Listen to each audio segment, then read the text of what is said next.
Welcome back to In His Mind. So we're finishing up John 13, and then going some into John 14 for Bible study. I wrote down like 6 different things in the whole Bible study thing that I will be breaking down because the stuff is pretty good. This one hit me out of nowhere. It's something that we're aware of, but they don't talk much about. So I'm going to shed some light on it. It's pretty good. You can take a look at the picture on the main video. The thumb clip is actually pretty accurate, but the focus is right at the beginning of John 14 as far as the chapter goes. Or rather, that's where the scriptural focus is. Let me clarify that a little bit. So the whole entire thing is the dangers of what happens when our free will gets overridden.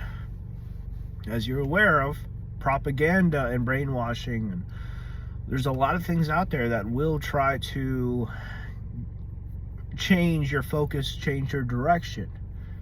And I think God is aware of that. He takes great steps to try to not be the kind of force that just automatically changes everything. And I think there's wisdom in going about what he's doing with a still small quiet voice that he uses, and in the efforts where it is trying to let us make the choices that we need to make and that we should make. After all, what exactly is free will if there is nothing that we can do about it?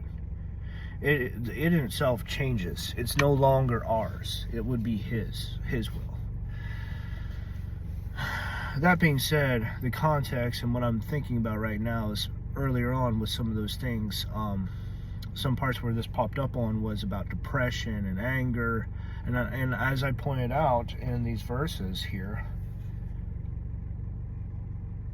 let me see here. You know, if you had really known me, you would also know my Father. From now on, you know him and have seen him. And something about that and the following about not recognizing kind of like hit me out of nowhere. Like, there's a lot that just simply tries to wrestle our will away from us. And obviously pointing out like anger, love, depression, this stuff overrides your free will. If you let it, it just hits you out of nowhere. The force is pretty bad. I guess another good example would be like horniness, where it comes out, it comes out of nowhere and it hits you, and it's like a tidal wave. It threatens to sweep you off your feet and sweep you out away, and you're going back to a time where you're like, oh man, I don't want to go back there. I don't want to be stuck looking at porn or whatever. That is a good example as well. I think we all know what happens though if we do pursue this, and basically whatever's our baseline, we're probably going to resort to it, which ultimately I think would be sin, but I wouldn't just simply jump straight into that. For example, if someone dies that you cared about, your baseline would be depression, and if you had a good close relationship with it, it's going to hurt all the more. Like, depending upon what's behind that, you can kind of guess where things would be going. And just because it's natural doesn't mean it's sin either. Like, the two are different, but there's a lot of subversion in our lives where sin tries to be a part of it. So obviously the danger there is if you do respond, you want to make sure you're not trying to respond in sin. Actively, depression and love, sin doesn't really exist. The way we respond and react, we can push others out, we could accidentally hurt others in our bid to try to get by ourselves and to, keep other people out. Stuff like that where sin can pop in. Some of us are actually loners, and some of us just don't want to be around others during certain periods. But this is a topic that I'm not sure how to explore, to be honest. It's one of the few out there where it's like, I could see it, I could recognize it, but exploring is a little bit more of a challenge. The dangers of our free will, if they're being overwritten though, ultimately we're not in control. We're not the ones calling the shots. Don't get me wrong, I don't think God can call the shots. I think God can. Let me specify. God allows things to happen. He puts things in our path, in our life. He for me, the terminology I use is he lays steps before us. So he is clearly a part of this world and these things, and there's a lot of design behind everything. That being said, he doesn't force people to take actions. He doesn't force people to respond a certain way.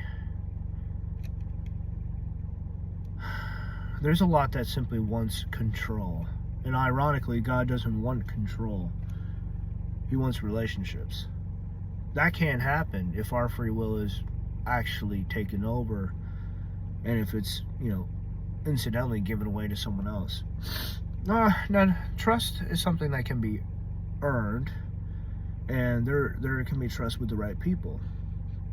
I mean, there can also be trust with the wrong people, but that kind of goes down the path of this lesson here as far as, free will being hijacked and all that. The implications on this is something I'll be thinking about for a while. It's, of all the 6 things that I wrote down, this is probably the hardest, the most profound thing. Just to give you a quick oversight here. It may not even. Oh wait, it should be stored.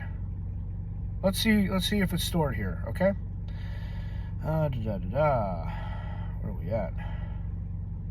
Should be stored. Should be stored.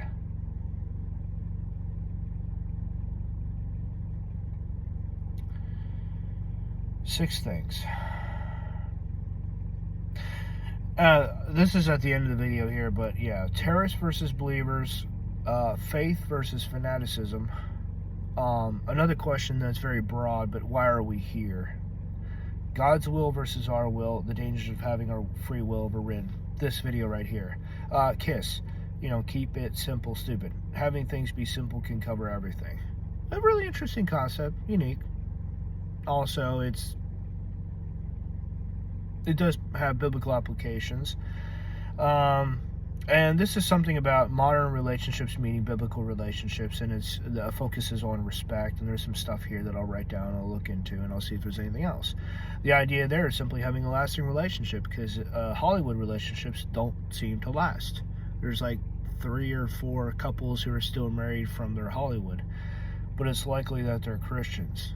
Not going to make any assumptions, but like the longevity of these relationships is something to take note of. The rest just seem to be coming and going.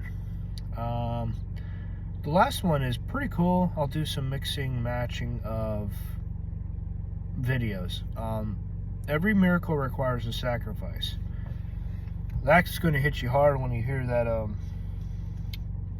that life support system going on. Of course, it's game related, but that's why it hits hard. Not because it's a game, but because it's got visual context and a very powerful actor. This guy's amazing. He's phenomenal. And it's not likely you've heard him anywhere else, because as far as I know, he's only focused around Warframe. But yeah, 6 pretty cool things that kind of popped up tonight that I'm going to be doing videos on later. I have like a whole string of things written down, but like the stuff here is amazing. Like, you never know what you're going to come across until you come across it. All right, until next time.